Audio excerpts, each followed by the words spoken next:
Halo, kisah hari ini berlatar di Paris, ibu kota Prancis, yang merupakan pusat budaya, sejarah, dan seni yang terkenal di dunia. Terletak di tepi Sungai Seine, Paris menarik wisatawan dengan arsitekturnya yang elegan, atmosfer romantis, dan jejak sejarahnya. Kota ini juga dikenal sebagai kota cahaya, yang mewakili pencerahan intelektual dan sebagai ibu kota mode. Di distrik ke-18 di utara Paris, terdapat bukit setinggi 130 meter bernama Montmartre. Ini adalah salah satu lingkungan yang paling artistik dan bersejarah yang mempesona di Paris. Berjalan di jalan-jalan Montmartre, Anda seolah dibawa kembali ke masa lalu, ke era yang penuh dengan kreativitas dan inspirasi pada tahun 1980-an. Montmartre diliputi suasana gelisah, serangkaian perampokan dan pembunuhan berantai yang menargetkan wanita tua telah menyebabkan kegemparan publik. Namun, pelaku setiap kali melakukan kejahatan selalu melarikan diri tanpa meninggalkan petunjuk apapun, membuat orang-orang sangat panik dan ketakutan. Dia dikenal sebagai Monster Montmartre. Tanggal 28 November 1903. Hari itu adalah hari Kamis. Di rumah sakit Martinis, seorang bayi laki-laki lahir dan diberi nama Thierry Paula. Ibu anak itu bernama Micheline, yang saat itu baru berusia 17 tahun. Ayah anak itu telah meninggalkan mereka beberapa bulan sebelumnya. Micheline yang masih muda harus memikul tanggung jawab sendirian dan menghadapi kehidupan yang sulit. Seiring bertambahnya usia putranya, Micheline merasa semakin sulit untuk membesarkannya. Tertekan oleh kehidupan, dia mengirim putranya yang berusia 18 bulan, Pauline, untuk dirawat oleh neneknya. Nenek Pauline menjalankan sebuah restoran, bisnisnya cukup sukses. Jadi dia sering sibuk dan jarang punya waktu untuk memperhatikan Pauline. Masa kecil, Pauline adalah serangkaian hari-hari kesepian tanpa ada yang peduli atau memperhatikan perasaannya. Perasaan didiskriminasi membuat Pauline berangsur-angsur menjadi pemberontak, menjadi anak yang suka membuat masalah dan suka melakukan sesuatu sendirian. Pada tahun 1973, Pauline berusia 10 tahun. Dia memiliki waktu singkat yang bahagia. Ibunya menikah lagi dan ayah tirinya juga membawa beberapa anak tirinya. Akhirnya, Pauline memiliki teman untuk bermain bersama. Namun sayangnya, karakternya tetap tidak berubah. Dia bahkan sering menggunakan tinjunya untuk menyelesaikan konflik dengan saudara-saudara tirinya. Ayah tirinya sangat tidak senang dengan Pauline. Dia menganggap Pauline sebagai beban. Kemudian, Micheline menemukan ayah kandung Pauline di Toulouse. Dia mencoba meminta tunjangan anaknya, tetapi pria itu mengatakan bahwa dia tidak mampu. Namun, dia setuju untuk membawa Pauline bersamanya. Setelah mempertimbangkan dengan cermat, Micheline setuju. Dan begitulah Pauline yang berusia 12 tahun dikirim ke Toulouse untuk tinggal bersama ayah yang belum pernah dia temui. Pauline mencoba berbaur dengan keluarga barunya, tetapi dia tetap tidak diterima. Ayahnya juga tidak terlalu peduli padanya. Memasuki usia remaja, Pauline tenggelam dalam balapan motor dan perkelahian. Dia dan sekelompok teman-teman buruk berkeliaran di jalanan. Mereka dikenal sebagai orang-orang nakal yang membuat banyak orang yang bertemu dengan mereka harus menghindar. Pauline adalah satu-satunya orang kulit hitam di grup itu, tetapi dia tidak didiskriminasi. Sebaliknya, Pauline sangat dekat dengan teman-temannya. Seiring berjalannya waktu, hubungan antara Pauline dan ayahnya semakin tegang. Dalam satu pertengkaran hebat, Pauline mengatakan kepada ayahnya bahwa dia gay. Hal ini membuat ayahnya sangat marah. Pada tahun 1980, Pauline yang berusia 17 tahun memutuskan untuk bergabung dengan militer. Dia lulus ujian dan menjadi tentara terjun payung yang bekerja sebagai tukang cukur untuk militer. Selama bertugas, Pauline secara terbuka mengungkapkan orientasi seksualnya. Namun, tidak seperti teman-temannya sebelumnya. Tentara lain tidak menerima Pauline karena warna kulit dan orientasi seksualnya. Pauline dikucilkan dan diisolasi dalam lingkungan yang tidak ramah itu. Karakternya menjadi semakin tertutup, tertekan, dan dipenuhi dengan kebencian terhadap masyarakat. 2 tahun setelah mendaftar, Pauline dipaksa keluar dari pasukan terjun payung karena mencuri dari sebuah toko kelontong. Tetapi Pauline tidak menyerah. Dia terus melamar pekerjaan logistik di unit lain di militer. Namun, karena catatan kriminalnya, Pauline terus-menerus dipecat setelah hanya bekerja dalam waktu singkat. Setelah itu, Pauline benar-benar meninggalkan militer dan pindah ke Paris untuk tinggal bersama ibunya. Pauline merasa dia tidak perlu lagi melihat wajah siapapun dan mulai hidup dengan bebas. Dia dengan cepat berintegrasi ke dalam komunitas LGBT di Paris dan diterima untuk bekerja di Latin Paradise, sebuah klub malam terkenal dengan pertunjukan transgender. Di sini, para penari pria akan mengenakan pakaian gemerlap, merias wajah menjadi wanita, dan dengan percaya diri tampil di atas panggung. Pauline merasa pekerjaan ini seperti diciptakan untuknya. Dia bermimpi suatu hari akan membuka klub malam pertunjukan transgender sendiri. Di waktu luangnya, Pauline juga tampil sebagai transgender di sebuah klub malam kecil di dekatnya. Suatu hari, Pauline mengundang ibunya untuk menontonnya tampil. Duduk di kursi penonton, menyaksikan putranya di atas panggung dalam wujud seorang wanita dengan gerakan-gerakan yang sugestif. Michelin merasa hatinya campur aduk. Dia hanya bisa duduk menonton beberapa menit lalu pergi. Sejak saat itu, konflik antara ibu dan anak semakin meningkat. Setelah pertengkaran hebat, Pauline diusir dari rumah. Setelah meninggalkan rumah ibunya, Pauline pindah untuk tinggal bersama pacar barunya. Kehidupan manis dalam cinta membuat pengeluaran Pauline juga meningkat. Dia secara buta memilih cara tercepat untuk menghasilkan uang. Pada suatu hari di bulan Oktober 1984, di distrik Montmartre ke-18 Paris, seorang wanita tua berusia 91 tahun diserang. Polisi setelah menerima laporan dengan cepat tiba di tempat kejadian. Korban diikat tangan dan kakinya, dibungkam dan dipukuli dengan brutal. Seluruh tabungan wanita tua itu telah dicuri karena cedera parah dan kehilangan kemampuan berbicara. Dia tidak dapat menggambarkan pelaku kepada polisi. Pada hari yang sama, di distrik ke-9 Paris, seorang wanita tua berusia 83 tahun. Setelah pulang dari pasar pada malam hari, tidak lama kemudian tetangganya datang berkunjung melalui celah jendela. Tetangga itu ngeri melihat wanita tua itu diikat dengan tali jemuran. Segera, tetangga itu melaporkan ke polisi. Setelah memeriksa tempat kejadian, polisi memastikan bahwa wanita tua itu telah meninggal. Mulutnya telah dibungkam sehingga dia tidak bisa meminta pertolongan, kecuali dompetnya berisi 300 franc telah hilang. Harta benda lain di rumah itu masih utuh. Pelaku yang melakukan dua kejahatan mengerikan itu adalah Pauline. Setelah melakukan kejahatan, dia menyadari bahwa ternyata uang bisa didapatkan dengan mudah dan membunuh orang tidak sesulit yang dia bayangkan. Kesadaran terdistorsi itu membuat hati Pauline dipenuhi dengan kegembiraan mengerikan.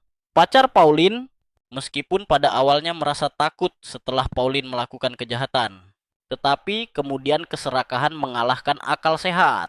4 hari kemudian, pembakaran lain terjadi di distrik ke-18 Paris. Di reruntuhan, petugas pemadam kebakaran menemukan mayat seorang wanita tua berusia 89 tahun. Tangan dan kakinya diikat. Kepalanya ditutupi dengan kantong plastik. Penyebab kematian dipastikan karena sesak napas. Sebuah jam tangan senilai 300 franc dan 500 franc dari sisi tempat tidur wanita tua itu telah dicuri. Hanya dalam waktu 4 hari, 2 kasus serupa telah terjadi di distrik ke-18 Paris. Polisi menentukan bahwa ini dilakukan oleh pelaku yang sama. Mereka melancarkan perburuan terhadap pelaku di antara mereka yang memiliki catatan kriminal, tetapi tanpa hasil. Sebulan kemudian, di Boulevard de Clichy, di distrik ke-18 Paris, kasus pembunuhan lain terjadi. Korban adalah seorang pensiunan guru wanita berusia 71 tahun. Mayatnya ditemukan oleh sekelompok mantan siswa yang datang berkunjung. Yang mengkhawatirkan adalah serangan itu tampaknya menjadi semakin biadab dan brutal. Korban mengalami patah tulang hidung, patah rahang, dan patah tulang rusuk kanan. Penyebab kematian dipastikan karena sesak napas. Kali ini jumlah uang yang dicuri sangat besar. 10.000 frank tunai yang disimpan di rumah telah diambil seluruhnya. Sekitar 291 juta rupiah menurut nilai tukar saat ini. 2 hari kemudian, di distrik ke-18 Paris, seorang wanita tua berusia 84 tahun ditemukan meninggal oleh putranya setelah kurang dari 2 jam. Mayatnya diikat dengan kabel listrik, mulutnya disumpal dengan kain, dan wajahnya memiliki banyak luka, mirip dengan kasus-kasus sebelumnya. Penyebab kematian dipastikan karena sesak napas. Namun, ada satu perbedaan. Di tubuh wanita tua itu ada banyak luka bakar. Tanda-tanda bahwa korban telah disiksa dengan api sebelum meninggal. Pelaku telah mencuri 500 frank, yaitu sekitar 5 juta rupiah menurut nilai tukar saat ini, hanya dalam waktu 1 bulan. 4 perampokan dan pembunuhan berturut-turut telah terjadi di distrik ke-18 Paris, membuat orang-orang sangat panik dan takut. Polisi kemudian menghubungkan kasus di distrik ke-9 dengan kasus-kasus di distrik ke-18. Mereka menemukan kesamaan dalam kasus-kasus itu, yaitu korban semuanya adalah wanita tua. Motif kejahatan adalah perampokan harta benda, dan pelaku menggunakan cara yang sama untuk membunuh. Jelas, seorang pembunuh berantai telah muncul. Media terus memberitakan kasus-kasus itu dan memperingatkan wanita tua yang tinggal sendirian untuk meningkatkan kewaspadaan dan memperhatikan keselamatan. Namun, hal itu tidak menghentikan Pauline dan pacarnya. Mereka bahkan bertindak lebih berani. Keesokan harinya, seorang wanita tua berusia 80 tahun dibunuh di rumahnya. Hanya 20 meter dari rumah korban sebelumnya. Mayatnya ditemukan di bawah tempat tidur. Tangan dan kakinya diikat dengan kawat berduri. Mulutnya dibungkam. Dan tengkoraknya retak. Penyebab kematian adalah karena sesak napas.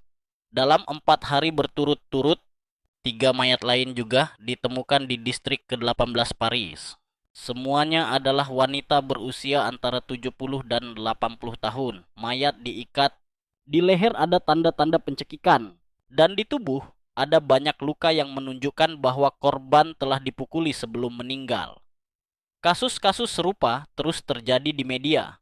Pelaku diberi julukan pembunuh nenek di distrik ke-18 atau Monster Montmartre. Suasana ketakutan menyelimuti seluruh kota Montmartre. Setiap kali senja tiba, jalan-jalan menjadi sepi tanpa seorang pun.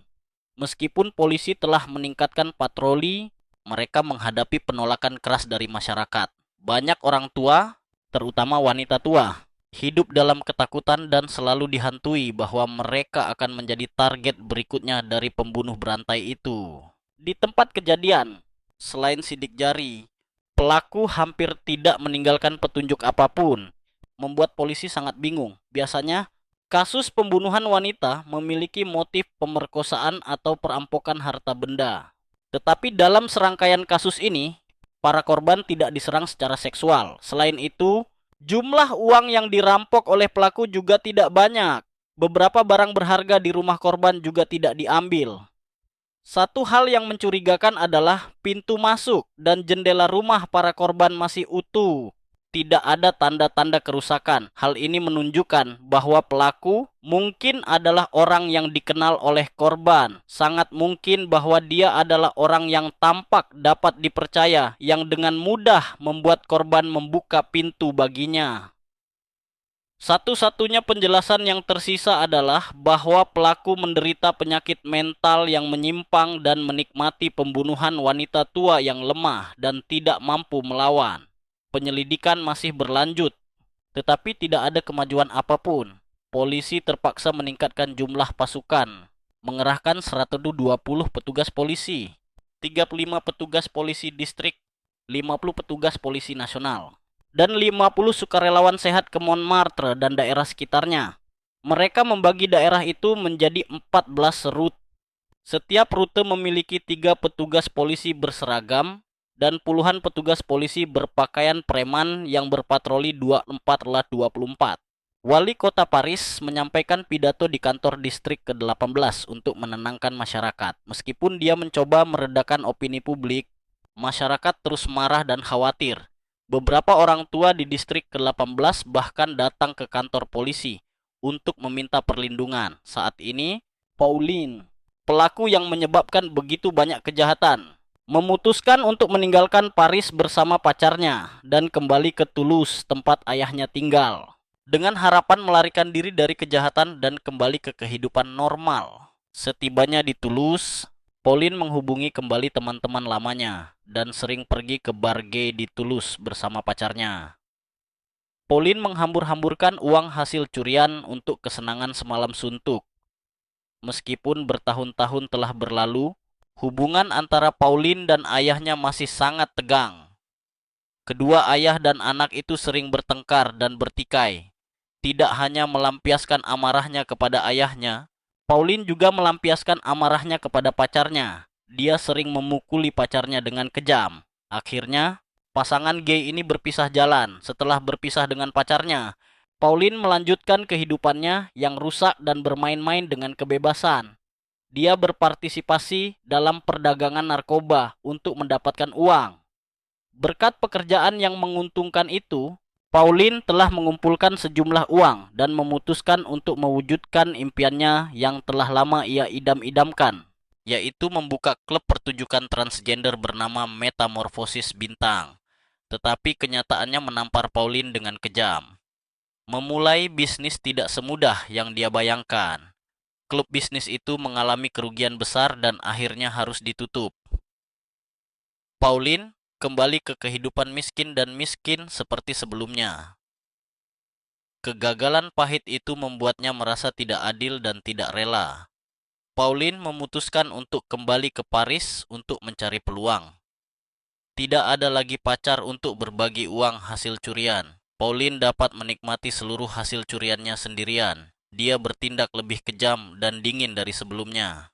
Pada bulan Desember 1985, di distrik ke-14 Paris, seorang wanita tua berusia 91 tahun ditemukan tewas di rumahnya. Di lehernya ada tanda-tanda pencekikan. 3 minggu kemudian, polisi menemukan 3 mayat lain dari wanita tua di distrik ke-14. Cara melakukan kejahatan itu memiliki banyak kesamaan dengan kasus-kasus yang terjadi setahun sebelumnya. Namun, ada satu perbedaan. Mayat para korban dalam kasus-kasus sebelumnya sering mengalami kerusakan parah. Sementara mayat para korban dalam kasus-kasus baru-baru ini relatif utuh.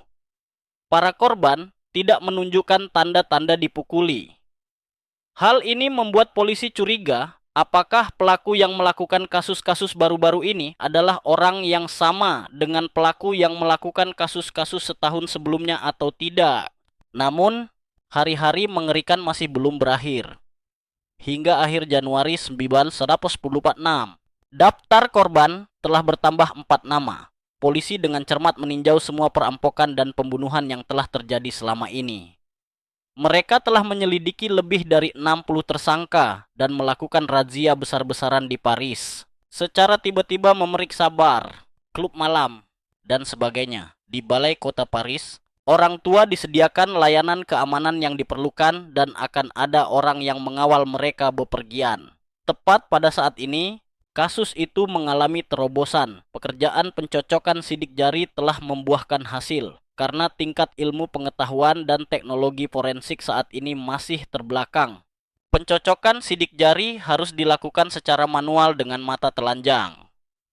Setelah mencocokkan sidik jari yang dikumpulkan di tempat kejadian kasus-kasus baru-baru ini dengan sidik jari yang dikumpulkan dari kasus-kasus yang terjadi lebih dari setahun sebelumnya, polisi memastikan bahwa pelaku yang melakukan kasus-kasus ini adalah orang yang sama.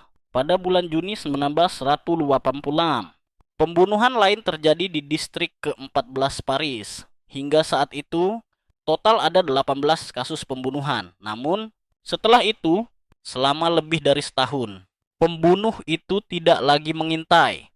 Alasannya adalah karena Pauline telah ditahan karena kasus lain.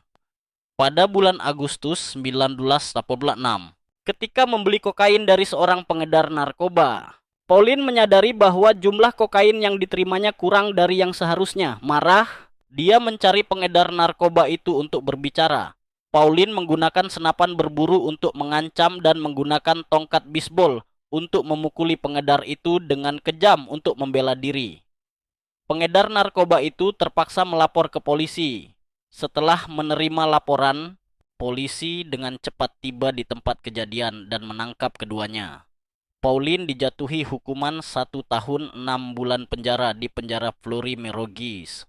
Sebelum ditahan, sidik jari Pauline diambil. Pembunuh berantai yang dicari polisi siang dan malam sekarang berada tepat di depan mereka. Namun, polisi tidak mengetahui hal ini karena ada lebih dari 150.000 sidik jari perampok dan pembunuh yang perlu dicocokkan. Meninjau setiap sidik jari adalah pekerjaan yang sangat besar. Pada musim panas 1987, Pauline dibebaskan dari penjara lebih awal. Namun, tepat pada hari itu, dia menerima kabar buruk bahwa dia telah terinfeksi HIV. Sangat marah dan putus asa, Pauline memutuskan untuk membunuh sebanyak mungkin orang dalam waktu singkat yang tersisa dalam hidupnya untuk membalas dendam kepada masyarakat. Dia pergi ke bar gay lebih sering, menciptakan citra yang sempurna untuk menyembunyikan identitas aslinya. Pauline mengklaim dirinya sebagai pemilik perusahaan model, seorang pengusaha sukses. Dia selalu tampak murah hati dan sopan, berbicara dengan baik, dan dengan mudah mendapatkan kepercayaan banyak orang. Pada bulan November 1987, seorang wanita tua berusia 79 tahun bernama Rachel Cohen ditemukan tewas di apartemennya di distrik ke-10 Paris, sekitar 100 meter dari tempat kejadian. Bibi Finat yang berusia 87 tahun ditemukan dalam kondisi koma yang dalam. Mulut dan hidungnya ditutupi dengan bantal. 2 hari kemudian, seorang wanita berusia 73 tahun lainnya juga dibunuh. Dia adalah korban terakhir dalam serangkaian kasus pembunuh berdarah dingin itu. Setelah melakukan 3 kasus mengerikan, Pauline mengadakan pesta ulang tahun mewah di sebuah hotel mewah untuk merayakan ulang tahunnya yang ke-24. Dia mengundang banyak teman untuk hadir. Tentu saja, Pauline tidak melewatkan kesempatan ini untuk melukis gambar dirinya. Hotel didekorasi dengan mewah dan mengesankan. Para tamu menikmati sampanye, makanan enak, dan musik yang hidup. Pesta berlangsung dengan meriah. Malam itu, Pauline mengenakan pakaian rapi dan sopan, mengangkat gelas untuk bersulang bersama para tamu, menampilkan penampilan seorang pengusaha sukses. Namun, sementara Pauline dan teman-temannya tenggelam dalam minuman dan semangat pesta. 3 hari sebelumnya, bibi korban yang diserang telah pulih secara ajaib. Dia tidak hanya selamat dari serangan itu, tetapi juga ingat dengan jelas penampilan orang yang telah menyerangnya. Dia mengatakan bahwa itu adalah seorang pemuda yang tinggi, sekitar 1,80 meter, berkulit gelap, mengenakan anting, dan memiliki rambut pirang yang sangat modis. Meskipun Paris adalah ibu kota mode, tetapi pada saat itu gaya rambut ini tidak populer. Kesaksian bibi telah memberi polisi petunjuk yang sangat penting. Segera, polisi membuat sketsa potret pelaku berdasarkan kesaksian bibi dan mengumumkannya secara luas di media. Sejak akhir abad ke-19, orang-orang di Montmartre telah saling menyampaikan legenda tentang monster yang sering muncul di jalanan pada malam hari untuk menakut-nakuti orang. Menurut cerita, monster itu memiliki bentuk yang aneh dan ukuran yang sangat besar, dan sekarang pembunuh berdarah dingin yang menyebarkan teror kepada orang-orang Paris telah diberi julukan Monster Montmartre. Pada tanggal 1 Desember 1987, Kepala Polisi Denis, sebuah kota di pinggiran Paris, sedang berbicara dengan rekan-rekannya di luar kantor polisi. Di sakunya saat ini tersimpan gambar sketsa potret pembunuh itu. Kadang-kadang, ada wanita tua yang lewat dengan cemas menanyakan tentang kemajuan kasus tersebut. Saat sedang berbicara, kepala polisi tiba-tiba memperhatikan seorang pria dengan rambut pirang mencolok di tengah kerumunan. Pria itu mengenakan pakaian olahraga, menampilkan sesuatu yang aneh. Intuisi samar memberitahu kepala polisi bahwa pria ini tidak sederhana. Dia segera mendekat untuk menghentikan pria itu dan meminta untuk menunjukkan identitasnya. Pria ini adalah Pauline. Dia berpikir bahwa dia diminta untuk menunjukkan identitas karena dicurigai menggunakan zat terlarang. Pauline mengangkat lengan bajunya untuk membuktikan bahwa tidak ada bekas suntikan di tangannya dan mengeluarkan dokumen. Namun, kepala polisi tetap bersikeras meminta Pauline untuk kembali ke kantor polisi untuk bekerja. Sebagai pelanggan, tetap polisi Pauline tidak menolak dan dengan patuh mengikuti ke kantor. Di kantor polisi, sidik jari Pauline diambil untuk dicocokkan dengan sidik jari pembunuh berantai itu dan hasil pencocokan menegaskan bahwa dia adalah pelaku yang telah dicari polisi sejak lama. Pauline segera ditangkap. Setelah itu, Pauline ditahan dan diinterogasi terus-menerus selama 43 jam. Awalnya, dia dengan tegas menyangkal kejahatan, meminta untuk bertemu pengacara, dan diam terhadap semua pertanyaan polisi. Seorang petugas polisi mengambil botol kaca berisi soda api dari bawah meja dan meletakkannya di depan Pauline. Berteriak, "Apakah kamu ingat ini?" Ini adalah salah satu senjata yang digunakan Pauline untuk melakukan kejahatan pada tanggal 30 Oktober 1984. Korban kelima dalam serangkaian kasus itu dipaksa oleh Pauline untuk minum soda api. Mulut, kerongkongan, dan perut korban terbakar parah dan meninggal dalam kondisi tragis. Melihat botol soda api, Pauline panik. "Itu bukan milikku."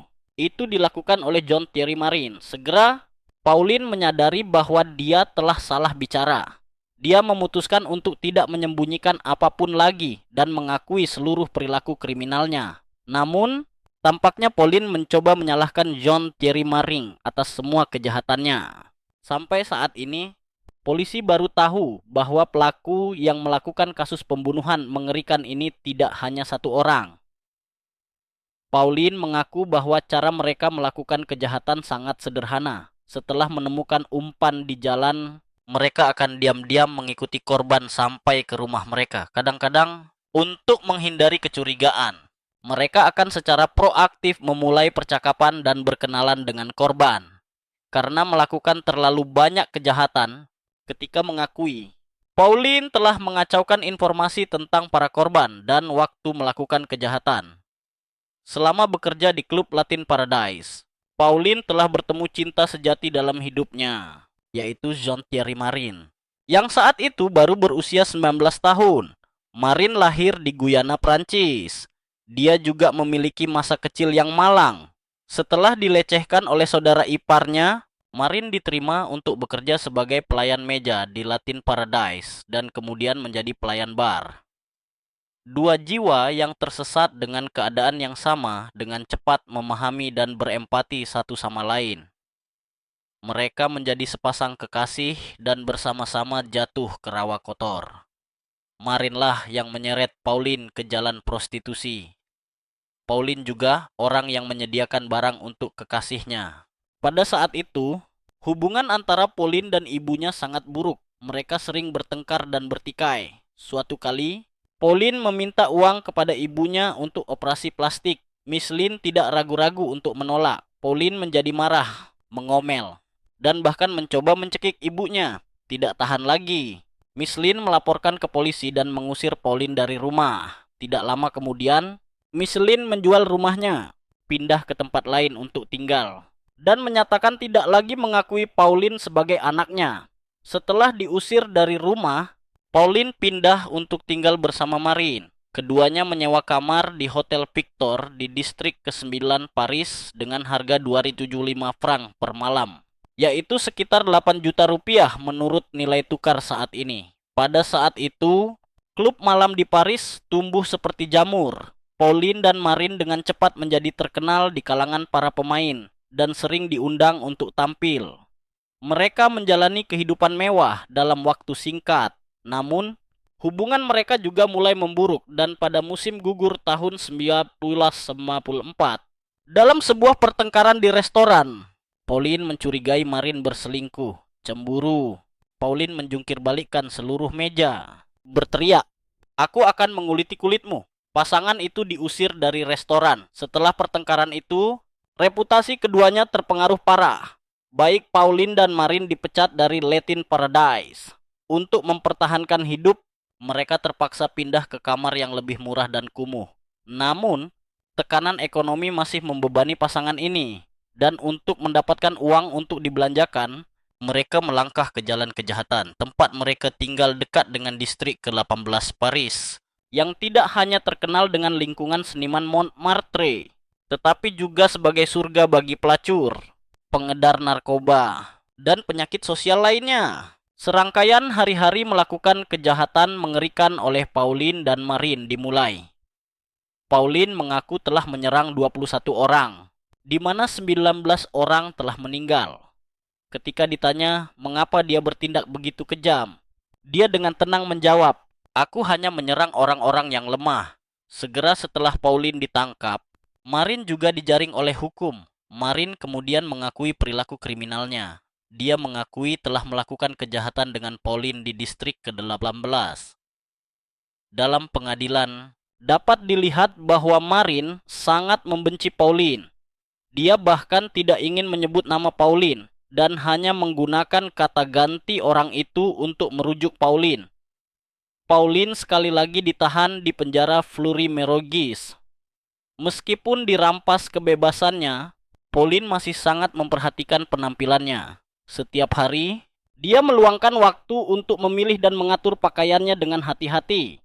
Dalam barang bawaannya, ada banyak pakaian bermerek dan bahkan satu set jas Vuitton. Dia juga meminta untuk dicuci pakaiannya secara teratur agar pakaiannya selalu bersih dan rapi. Pauline benar-benar menjadi orang terkenal seperti yang dia harapkan. Tampaknya Pauline tidak peduli tentang apa yang orang pikirkan tentang dirinya. Dia hanya peduli tentang bagaimana mendapatkan lebih banyak orang untuk mengenalnya. Dalam sebuah wawancara, Pauline menyalahkan ibunya dan teman-temannya karena telah membuatnya menjadi orang yang sesat dan terdistorsi. Dia merasa bahwa teman-temannya telah mengkhianatinya, dan ketika mengetahui bahwa dia disebut monster, Pauline sangat marah. Merasa bahwa itu adalah penghinaan baginya. Pada tanggal 12 Desember 1987, Pauline mengatakan bahwa perasaan puas ketika membunuh orang jauh lebih kuat daripada kesenangan mendapatkan uang. Sementara itu, Marine ditahan di penjara La Santé Paris, yang terkenal dengan kondisi penahanan yang keras. Marine buta huruf sampai usia 23 tahun, namun di penjara. Marine memiliki niat untuk memperbaiki diri. Dia mulai belajar membaca dengan membaca komik anak-anak. 6 tahun setelah kasus pertama terjadi, sidang pengadilan Pauline dan Marine dibuka di Pengadilan Banding Paris. Pada akhirnya, Marine dinyatakan bersalah atas pembunuhan dengan 8 pembunuhan dan 1 percobaan pembunuhan. Hukumannya adalah penjara seumur hidup tanpa kemungkinan pembebasan bersyarat selama 18 tahun. Dalam pengadilan, Marine selalu tersenyum sinis di wajahnya. Dia sama sekali tidak menyesal. Pada Januari 2009, Marine dibebaskan sementara setelah 18 tahun di penjara.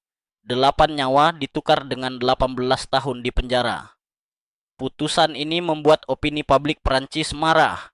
Setelah dibebaskan, kadang-kadang dikenali oleh orang lain.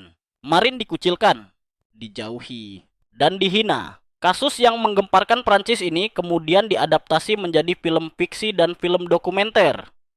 Mengomentari Marine, jaksa penuntut mengatakan bahwa dia adalah orang yang lemah, pengecut, dan tidak stabil secara psikologis. Dia selalu bersedia menyerah kepada orang-orang yang lebih jahat dan lebih kejam darinya. Tampaknya sumber kejahatan dan kekerasan adalah dari Pauline. Jika tidak ada Pauline, sangat mungkin Marine tidak akan pernah melakukan kejahatan yang begitu mengerikan. Sementara itu, Pauline dalang dari begitu banyak kejahatan, masih dengan keras kepala menyangkal kejahatannya. Dia terus mengubah pernyataannya, menyalahkan mantan pacarnya, masa kecil yang tidak bahagia, dan bahkan wanita tua yang dengan sukarela membuka pintu untuknya, kecurangan, kekejaman.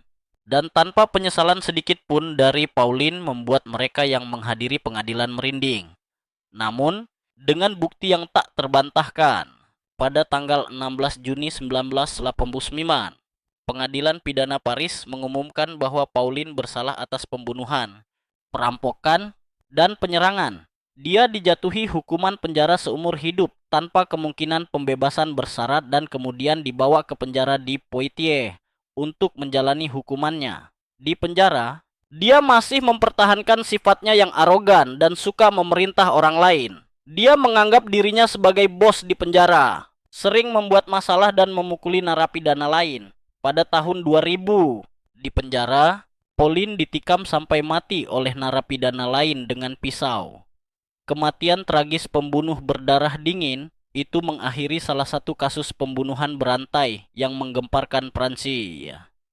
Kisah tentang monster Montmartre telah menjadi peringatan menyakitkan tentang mimpi buruk kejahatan, tentang kehilangan, dan rasa sakit yang harus ditanggung manusia. Pada saat yang sama, ini juga merupakan pelajaran kemanusiaan yang mendalam tentang kasih sayang, pengampunan, dan makna kehidupan manusia. Video hari ini berakhir di sini dan sampai jumpa di video berikutnya.